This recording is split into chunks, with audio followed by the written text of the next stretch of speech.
Ayun guys, may pupuntahan tayo ngayon. So, ito yung pangarap ko. Mamaya update ko kayo.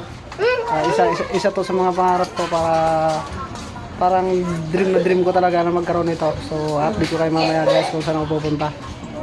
1 hour later. Guys, so andito tayo ngayon. Ito yung surprise na sinasabi ko.